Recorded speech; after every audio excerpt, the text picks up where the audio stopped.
So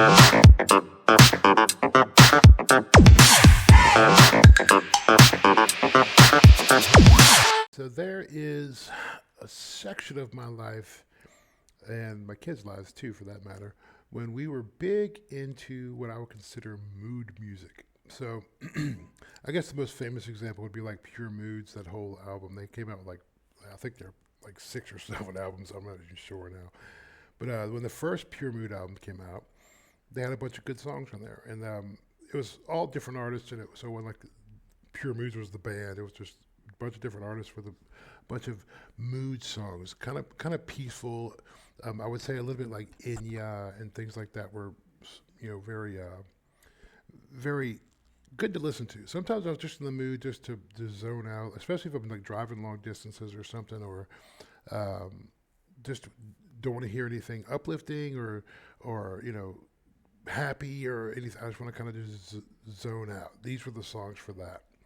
I had several of them. Now, recently, so I think 2008 is when Electric Youth came out. They're out of Toronto. They're a couple, excuse me, and it's all electronica. But I enjoyed the layering in this song, especially the vocal layering and the way they did the drums in the song were very cool. Now, I know it's not, I mean, he does kind of play an electric kit, so he's not doing completely not playing, but I was a fan. I still, to this day, I love some techno songs very much. Like, I think they're great.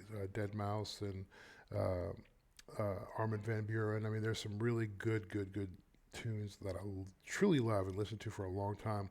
I think that goes back to my Men Without Hats roots. Men Without Hats was the first cassette tape I ever bought in my life. And I guess you would kind of consider them electronica now. So Electric Youth in college is what they call it. But the song is called A Real Hero. It was made famous by the movie Drive, but it's just a really good, breathy, airy song. So let's take a listen to this gem of a mood music jam.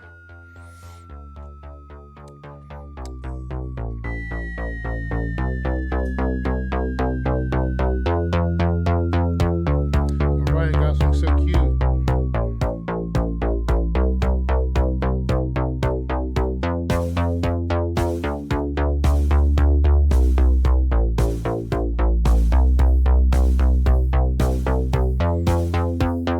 He's playing on an electric kit, so the drums are somewhat legit.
Yeah, man, I dig it. Like I dig the vibe. It's so simple. It's a simple melody. It's a common chord progression, probably the most common chord progression ever. But it works, and it just kind of touches a chord. The vocals, in my opinion, become another instrument at this point. Like they're not trying to pass a message, or they're not trying to really convey you know poetry or anything. This is a song where the vocals are basically just another instrument, and it's just repeated and progressing and layered through there, and it makes a really pretty piece of art. That's all I can really say about this one. Like I really like. I'm not always in the mood for this, but when I am in the mood for this, it's powerful. It's potent and powerful. Um, and I could make the same argument for most of the Pure Moods albums, like or Inya or something like that. There's sometimes you just want to hear something just peace and love and just really etheric, and this fits the bill perfectly for me almost every time. Did your dad show you this one? If he was a fan of the movie Drive, he probably did show you this one inadvertently. Um, but for me, it didn't really matter because I think this is just me sharing like pure moods for you so you can find your peace.